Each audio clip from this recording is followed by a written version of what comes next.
de vous retrouver pour ce dernier épisode de Vlogtober.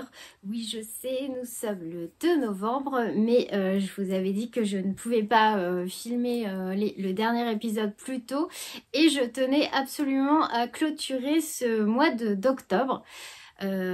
Parce que je voulais vous remercier d'avoir été aussi nombreux et de m'avoir suivi tout au long de ce mois d'octobre. C'était vraiment un super, des super moments ces Vlogtober.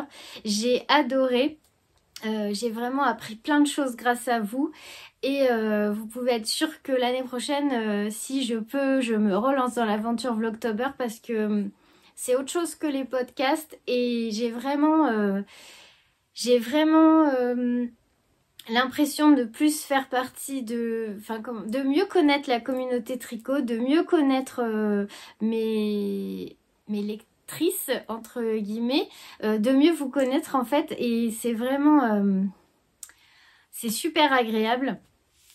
Et c'est très enrichissant, j'ai vraiment appris plein de choses. J'ai découvert plein de choses grâce à vous, plein de patrons, plein de techniques. C'était de super échanges et pour ça, je vous en remercie énormément. Merci beaucoup. Voilà, donc du coup, on finit donc cette série de Vlogtober aujourd'hui. Ça fait bizarre de se dire que voilà, le mois prochain ça va être plus calme et du coup il y aura moins de vidéos. Enfin, on va se retrouver de nouveau tous les dimanches comme d'habitude. Et puis en décembre, si le temps me le permet, mais je vais tout faire pour, on repart dans les vlogmas avec grand plaisir. Voilà. Donc là vous m'avez manqué pendant 2 jours. Donc jeudi, vendredi j'ai pas pu filmer parce que c'était des journées trop chargées. Et on a eu énormément de monde au travail. Et puis la fatigue, le monde, tout ça. Des douleurs dans le dos là qui se sont réveillées alors que j'ai jamais mal au dos d'habitude. Voilà.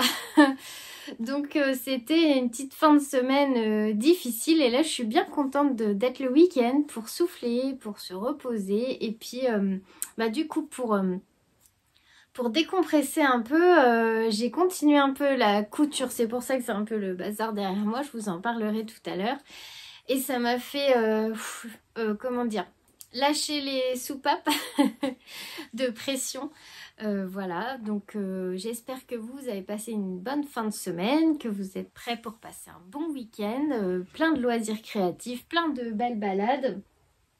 Alors ça y est, il commence à faire un tout petit peu plus frais en Charente-Maritime, mais c'est pas non plus... On avait quand même 25 degrés hier après-midi. Bon, après ça redescend vite vers la fin de journée, mais c'est incroyable... incroyable les températures de fin octobre, début novembre là. C'est vrai qu'on avait quand même beaucoup d'eau. Enfin, on va pas se plaindre parce que j'ai une grosse pensée pour tous ces gens qui vivent des malheurs en ce moment, qui sont inondés et j'espère que tout va vite s'arranger. C'est triste de voir. Enfin, je sais pas vous, mais moi, des fois, j'essaye d'éviter les infos. Alors, c'est un peu se voiler la face, comme on dit, mais c'est tellement triste. Et moi, j'ai énormément d'empathie pour tous ces gens, énormément de tristesse. Alors, c'est difficile. Donc, nous, on va pas se plaindre. On n'a pas eu un super été, mais on a de super belles journées, là. Et on n'est pas inondé, tout va bien. Donc, nous avons de la chance quand on voit tout ce qui se passe dans le monde en ce moment, malheureusement. Voilà. Donc on a de la chance, on est heureux d'être là et de partager du tricot. Alors j'ai pas eu le temps de regarder vos messages ni... Alors j'étais à jour dans mes messages, hein. Jeudi j'étais à jour, j'avais répondu à tout le monde. Là je suis plus à jour, mais je vais m'en occuper ce week-end. Donc excusez-moi si vous m'avez posé une question et que j'ai pas encore répondu, je m'en occupe ce week-end. Là, je voulais absolument venir vous voir aujourd'hui, donc j'ai pas pris le temps de répondre avant, sinon j'avais pas le temps de tout faire. Mais je vais m'en occuper ce week-end. Alors, au début de semaine, je vais vous répondre, ne vous inquiétez pas. Alors, qu'est-ce que je disais? Je sais plus. Si on commençait par ce que je porte. Alors ça, c'est un sweat cousu cousu main. C'est le sweat de la marque Ikati. C'est le Jasmin Mum. C'est un sweat tout simple que j'aime beaucoup. Il est passe-partout. Et je l'avais customisé avec un petit flex là, avec une cerise. J'avais mis du bord-côte à paillettes. Parce que les paillettes, voilà, moi j'adore. C'est un petit jersey gratté. Un jersey gratté aussi à paillettes. Et c'est le même modèle que celui-ci que je mets aussi de temps en temps avec les froufrous. Puisque dans le patron, vous avez la possibilité de faire la version avec les petits froufrous sur les épaules ou la version classique. C'est un sweat qui se termine par un bord-côte en bas si vous voulez. Alors là j'ai mis du bord-côte et sur celui-là j'avais fait le bord de manche et le bas du sweat avec le molleton que j'avais utilisé pour le faire, et j'avais mis un petit biais en Liberty à l'intérieur pour faire une bande de propreté sur le col. Voilà, donc c'est Ikati, le Jasmin Mum, mais je l'ai déjà... Normalement, si vous me suivez depuis un moment, vous l'avez déjà vu par ici parce que je le porte régulièrement. Voilà, voilà. Alors, bah, si on va faire le point sur mes petits tricots, on va dire, de ces 2 jours. Là, il n'y a pas eu de folles avancées, mais quand même. Et puis après, j'ai mis des... Alors, excusez-moi. Non, ça va. J'ai mis des petits papiers dans un pochon. Parce que je voudrais piocher avec vous mon prochain projet tricot, parce que je suis incapable de me décider. C'est un truc de dingue. je change d'avis sans arrêt, donc voilà. On choisira ensemble. Enfin, je vais piocher ça devant vous. Et puis je vais vous montrer où j'en suis, donc de la couture que j'ai commencé avec vous pendant les Vlogtober, qui est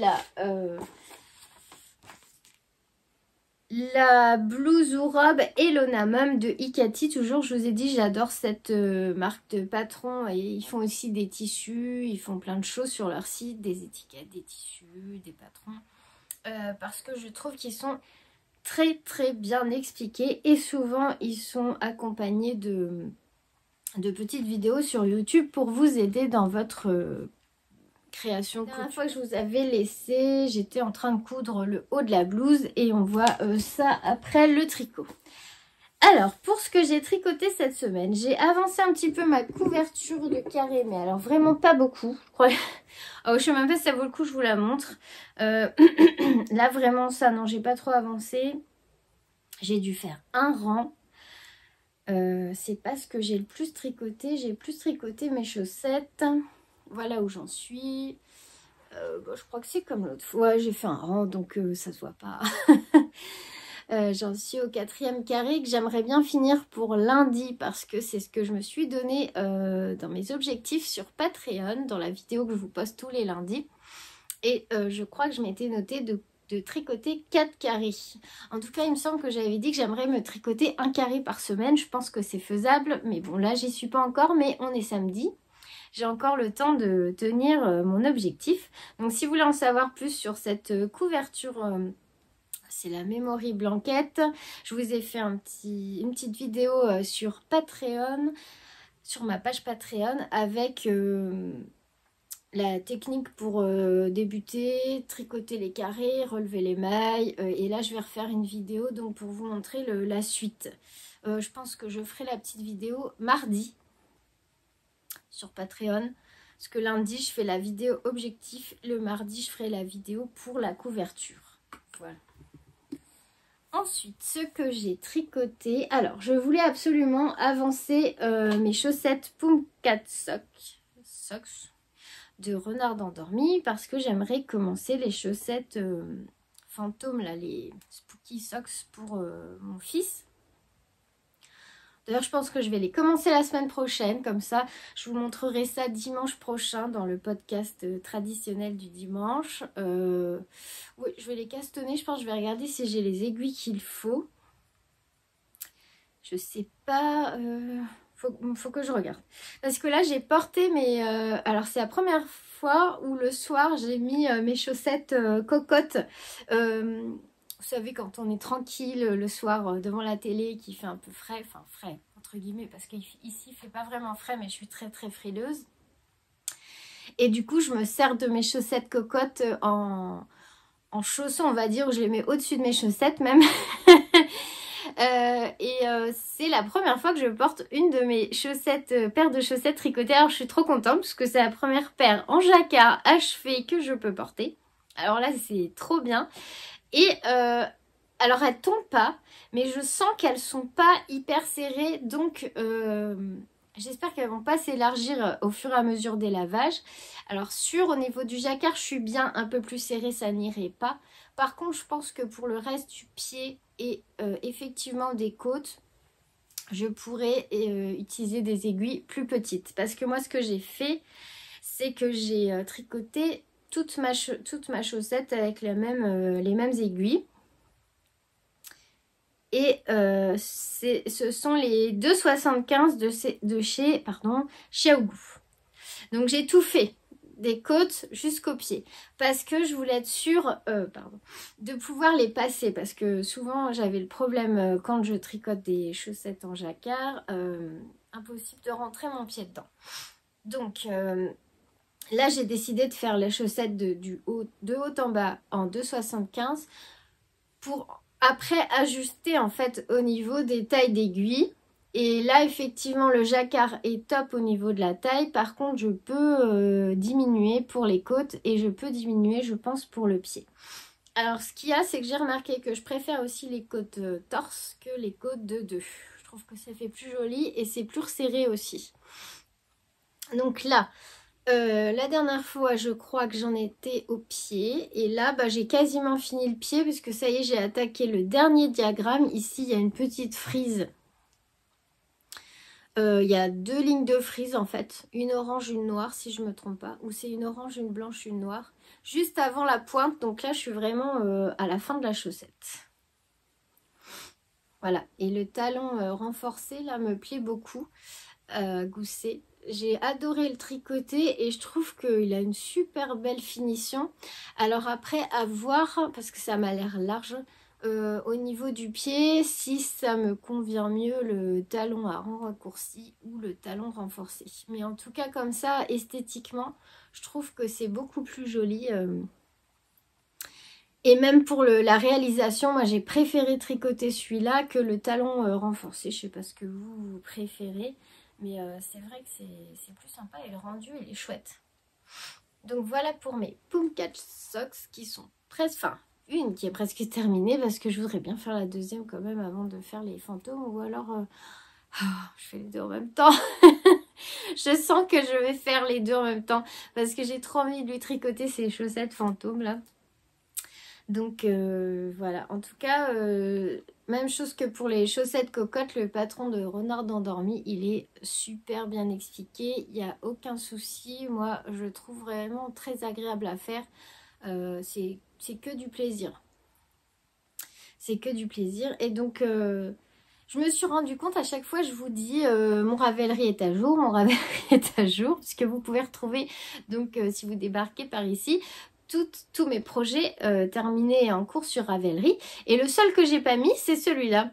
Donc je vais le rajouter parce que je me suis rendu compte qu'il n'y avait pas les chaussettes Pumpkin sur mon Ravelry. Donc voilà. Mais en tout cas, il est tricoté dans toutes les couleurs, c'est de la Fabelle de Drops. Puisque je voulais essayer cette laine qui a un petit budget et... il y a énormément de choix en couleurs sur Calidou. Déjà, je suis très contente des couleurs et la laine me plaît beaucoup. Voilà. Donc ça c'est dans mes objectifs aussi. Il me semble que j'avais dit que je terminais la chaussette à la fin de la semaine. Donc je crois que j'ai beaucoup de choses à faire là. Voilà, voilà. Sur mes aiguilles, il y a le nouveau châle que j'ai commencé il y a pas longtemps et que j'ai déjà dû démonter une fois parce que j'ai fait n'importe quoi, que j'étais fatiguée. Mais je l'ai démonté qu'une fois. Hein. Maintenant, ça y est, franchement, il est facile. J'ai pas d'excuses. Bon, je l'ai avancé un tout petit peu. Je crois que j'ai fait une répétition. Hop, le petit début. En fait... vous avez une répétition de... Alors c'est un patron gratuit, donc c'est le... Je redis pour ceux qui ne suivaient pas ou qui arrivent là comme ça. Alors, c'est le châle Close to You de Justina Lorkowska que vous pouvez trouver sur Ravelry. C'est un patron gratuit et je le tricote avec une jolie laine de Inès Green qui est un écheveau de fingering et c'est de la mérino nylon. La couleur, c'est Pop Culture. Je disais, la couleur, c'est Pop Culture. Et voilà, c'est tout ce que je voulais. C'était un kit à chaussettes, en fait, qui était vendu avec un petit écheveau, un mini violet que j'ai séparé, du coup, puisque c'est un châle à un écheveau. Et donc, sur ce châle, on a une répétition de 14 rangs. Non, je dis des bêtises. On tricote le rang 1 et 2 et après on répète les rangs 3 à 14 à chaque fois en fait. Donc ça donne une répétition, ça donne ça, des petits trous jusque là. En fait le 13e rang on vient faire des diminutions. Ensuite on vient faire des jetés et des mailles ensemble pour faire ces trous là. Et ensuite c'est du point mousse. Avec, alors attendez que j'y réfléchisse. Là ici on fait un GGT, là ce qui donne la ligne de diminution qui est ici. Et ici on a des augmentations sur la fin du châle et ça donne une jolie petite bordure qu'on voit pas bien là. Voilà comme ça. Avec des petits trous. Et il est trop sympa à faire. Il est trop sympa et j'aime beaucoup. J'aime beaucoup, beaucoup. Et là, je trouve que mes pointes sont jolies parce qu'au départ, j'avais recommencé aussi parce que je trouvais que le bord, là, ici, c'était... Moi, il n'y a pas de vlog sans éternuement. Ça n'arrive pas chez moi. Voilà. Donc voilà, il avance tranquillement. Et j'ai pas encore du coup repris le châle un jardin de camélia puisque j'ai pas trouvé de temps calme où je pouvais être posée, concentrée. Mais ça va venir, je l'oublie pas. Et enfin le dernier projet sur lequel j'ai tricoté cette semaine, c'est mon pull occulte. Alors je vous dis que la semaine prochaine je vais tricoter mon gilet parce que j'ai tricoté mon pull occulte cette semaine parce que je voulais qu'il avance. Mais dans un coin de ma tête, j'avais mon gilet Anna's Cardigan que j'avais absolument envie de tricoter aussi. Mais en fait, voilà, on peut pas tricoter les deux en même temps, mais j'aurais trop aimé l'avancer aussi. Mais si je fais les deux, après, je vois pas la progression et ça m'agace. Alors, bah, j'ai quand même bien avancé, je trouve. Bon, il y a encore, hein, mais alors, je suis d'accord avec l'une d'entre vous, je crois que c'est Sophie, qui trouve aussi que la Flora, c'est super long à tricoter. Est-ce que c'est un fil très fin qu'on tricote en 3,5 je crois. Et c'est long, ça n'avance pas, c'est long, c'est long. C'est très long, je sais plus. Alors c'est mes super aiguilles là que j'avais découvertes dans le podcast de Lysandre. Ah non, c'est en 3,75 en plus. C'est les Adi Unicorn que j'adore et en plus le câble il est trop beau. Il est rose. Alors je vous assure qu'à la base moi qui connaissais rien en aiguille, hein, je crois que je les ai commandés juste pour la couleur du câble tellement j'adore le rose. Et mais je les avais vus chez Lysandre et j'adore le fait que les aiguilles elles soient comment dire, comme une corne là, de licorne. J'ai plus mes mots. Et pas trop pointues au bout, ce qui fait que je me fais pas mal au doigt parce que moi je fais que pousser sur mes aiguilles. Donc, voilà. J'avais laissé mon... Alors, ouais, il commence à avancer quand même. Bon, on voit pas trop parce que mon câble, il est pas hyper long. Mais j'ai fait... Mon marqueur, il est là. Il faut que je m'achète des Progress Keeper. Ici. Donc, ça, c'était lundi. J'ai fait exprès de le laisser là pour mes petits abonnés de Patreon et leur montrer mon avancée de la semaine. Donc ça c'était lundi et donc j'ai fait ça. Là. Ça va quand même. Donc bah il y a encore du boulot. Hein. Bon maintenant c'est foutu, je le mettrai plus pour Halloween. Mais c'est pas grave. L'important, c'est qu'il soit terminé. C'est pour ça aussi que j'avais pas choisi forcément des couleurs d'Halloween. Parce que je voulais pouvoir le mettre pendant tout l'hiver, en fait. Et je l'adore, je le trouve trop beau. Avec ses petites chauves-souris et tout. Donc c'est le pull occulte de Luciane Tricotte qui est disponible sur Ravelry. C'est un patron payant. Et il est trop canon. Voilà. Donc mais je prends aussi beaucoup de plaisir à tricoter, hein, même si ça avance pas vite. Franchement, il est chouette à faire. J'aime beaucoup. J'ai hâte de le porter. Mais bon, chaque chose en son temps. Et donc c'est un pull que je tricote en Flora de Drops. Une couleur que j'aime beaucoup, là, ce vieux rose.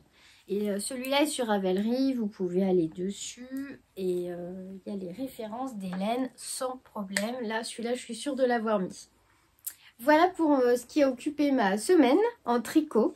J'ai pas touché à mon gilet, puisque je voulais avancer mon pull. Et j'ai pas touché à mon châle, un jardin de camélia, parce que j'avais trop la tête en ébullition et à droite à gauche et je savais que j'allais faire une bêtise, donc je n'y ai pas touché.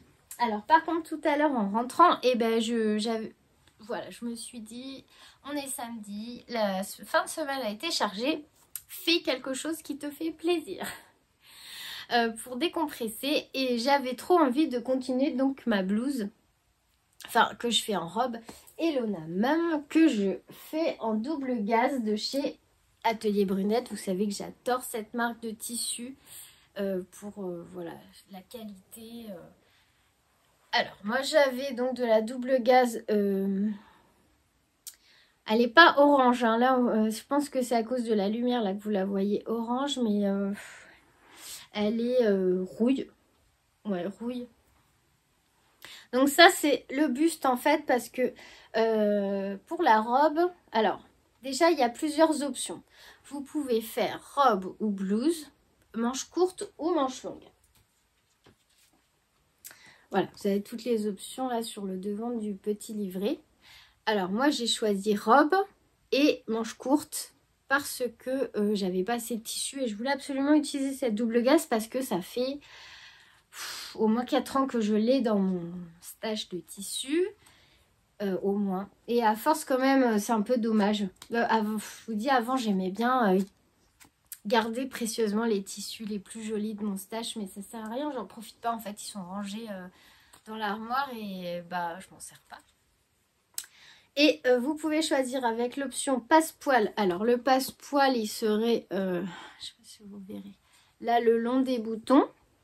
Ou alors l'option froufrou là, qui, alors je monte sur la blouse, ça sera plus simple. Froufrou ici. Et le froufrou, vous pouvez choisir de faire un demi comme le mien ou un froufrou qui descend jusqu'en bas du buste. Voilà, et donc on commence par faire la partie du haut de la robe. Donc c'est un buste qui est doublé. Vous voyez. Hop. Alors ça, c'est normal, c'est que je me suis trompée pour la doublure, mais c'est pas bien grave. Et donc là, il y a des pinces poitrine. Ici, il va y avoir une boutonnière. Donc moi, j'ai fait le petit froufrou, la petite taille parce que je trouvais que c'était suffisant. J'avais pas envie de faire le grand froufrou. Pour une fois, j'avais pas envie de mettre du passe-poil. Et déjà, je trouve que le haut est pas mal. Et là, j'étais en train de faire la robe. Alors, enfin la jupe. Donc, elle est en cours de création. Donc là, j'étais en train de... J'en suis à l'étape, bon c'est pas grave, je referai après. En fait, je suis venue coudre des fils de fronce. Donc c'est pas réparti ni rien, ne regardez pas. Il faut répartir les fronces.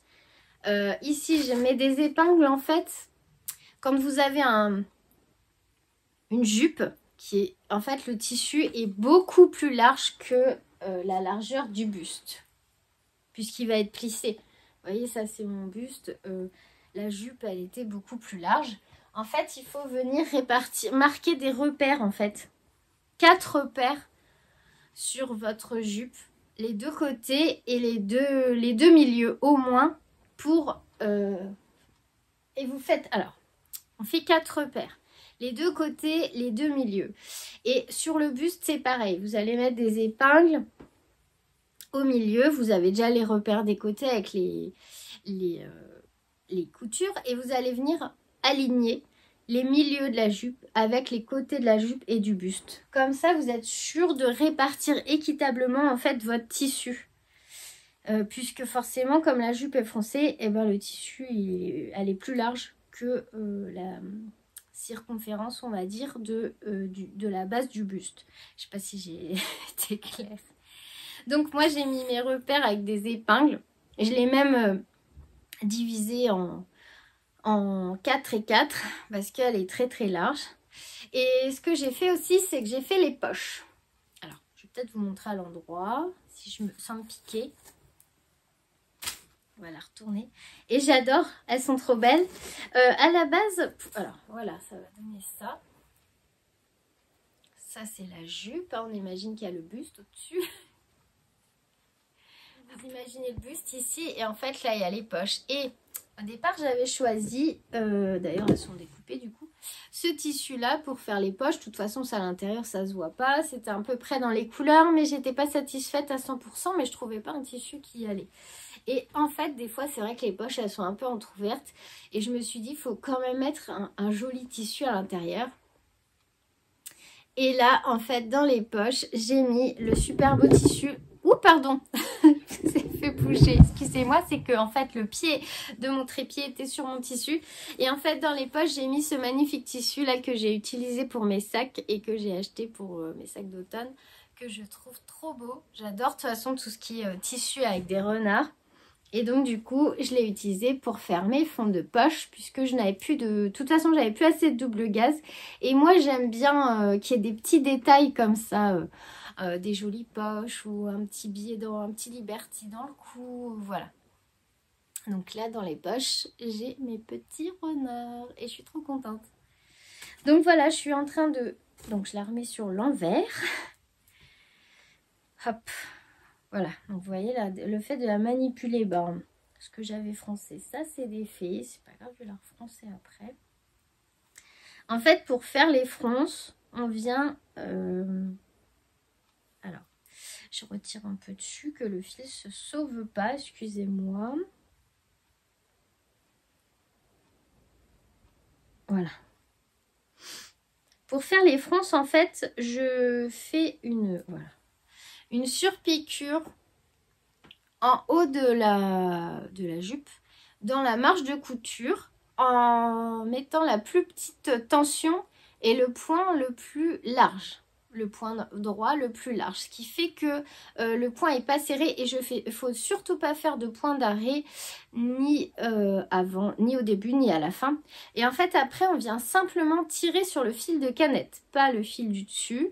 Alors, c'est pour ça que c'est bien d'utiliser le fil de canette de couleurs différentes que le fil du dessus. Vous voyez, moi, par exemple, le fil de canette... Alors, je ne sais pas si vous verrez. Oui, le fil de canette est blanc, le fil du dessus est rouille. Et en fait, on vient tirer sur le fil de canette et c'est celui-là qui va permettre de froncer. On vient tirer de chaque côté. Et c'est celui-là qui va permettre de froncer la jupe. Et après, en fait, donc il y a toujours nos épingles repères en place. On vient donc aligner les épingles de la jupe sur les épingles du buste, milieu avec milieu, les côtés avec les côtés. Après, on répartit bien les fronces. Donc, on cède du fil de canette, on répartit les fronces correctement. Quand tout est bien réparti, on peut coudre la jupe avec le buste. Et là, la robe est presque terminée. Voilà ce que j'étais en train de faire. Et que je vais terminer de faire, je pense, là, parce qu'il est encore pas trop tard. Tranquillement pour cette fin d'après-midi. Et c'est... Ah non, j'allais dire c'est tout ce que j'ai à vous dire, mais j'ai pas tiré mon petit papier. Bon, alors j'ai pas trouvé une boîte pour faire mes petits papiers, pour mettre mes petmis papiers dedans. J'ai pris un pochon, c'est un genre de pochon que je vendais sur ma boutique Etsy. Et alors dedans j'ai mis 4 papiers, mais deux fois les mêmes. 2 fois le Whitmore et 2 fois le Automne Alpine. Parce que je pense que c'est cela que je préfère et que j'ai envie de faire en premier, là, après avoir terminé un de mes projets. Mais comme je voudrais commander la laine, je voudrais savoir lequel je vais faire ensuite. Donc, j'ai mis 2 étiquettes Whitmore, 2 étiquettes Automne Alpine et voilà, je remue. Allez, je pioche un papier. Lequel ça va être en premier? Et c'est le Automne Alpine. Voilà, et je suis très contente. Voilà. Donc, je vais commencer ensuite par le Automne Alpine. Et c'est bien d'avoir fait ça parce que je n'arrivais pas à me décider. Mais je suis super contente parce que j'adore le jacquard. Et j'ai déjà la laine contrastante, enfin pour le jacquard. Il faut, enfin la laine pour le jacquard, il faut que je trouve le fil pour la couleur principale du pull. Et ben voilà, je vais passer mon temps, je vais prendre du bon temps à choisir ma couleur. Donc je vous montrerai dans le podcast la semaine prochaine, mais c'est un écheveau qu'on m'a offert, gentiment offert, 2 écheveaux au fil d'Aurus. C'est un fil que je connais pas du tout, jamais commandé chez Ophildorus, mais c'est un teinturier que je connais de nom. Et on m'avait offert un écheveau de fingering et un écheveau de mohair. Donc ça sera pour le jacquard. Et il faut que je trouve une couleur qui fasse bien ressortir ce joli écheveau parce qu'il est magnifique. Et voilà. Donc je vais m'atteler à choisir ça tranquillement. Je pense que je vais me tourner... je vais me tourner vers Drops, je pense. Après, je sais pas du tout, quelle laine il faudra choisir. J'aime bien la Lima de Drops. J'aime bien aussi l'alpaca. Je sais pas si ça peut convenir pour le Automne Alpine. Il faut que je regarde parce que j'ai encore un peu de mal avec alors la worsted, la Aran. En fait, je sais pas trop ce que c'est, mais c'est ma faute, hein, je pourrais chercher quand même. J'ai pas pris le temps de chercher. Mais c'est vrai que la Aran et la worsted, je sais pas ce que c'est. Alors la Sport, si je me trompe pas, c'est un petit peu plus gros que la Deka, je crois. Dites-moi si je me trompe. Et est-ce que la Lima et la Alpaca de Drops, ce sont des Deka? Parce que je crois que le Automne Alpine, il est tricoté en Deka. Voilà. Question pour vous. Merci beaucoup. Et bien sur ce, je vais vous laisser. Je suis presque triste de vous laisser là après ce joli mois d'octobre ensemble. Mais en fait, c'est bête parce qu'on se retrouve dimanche. Mais je vous dis, c'était vraiment des échanges différents du podcast. Et je suis ravie, mais vraiment du fond du cœur, ravie d'avoir fait votre connaissance mieux que ça, quoi. Parce que maintenant, il y a plein de prénoms que je retiens et que je connais. Et je vous embrasse très très fort, les filles, parce que c'est que des filles. Et un grand merci à vous pour votre participation pendant tout ce joli mois d'octobre. Vraiment un énorme merci. Je vous fais des énormes bisous. Je vous réponds à vos messages dans la semaine. Prenez bien soin de vous. Faites plein de choses, plein de jolies choses créatives. Et on se retrouve dimanche avec un très très grand plaisir. Belle semaine, bon week-end et belle semaine à tous. À dimanche.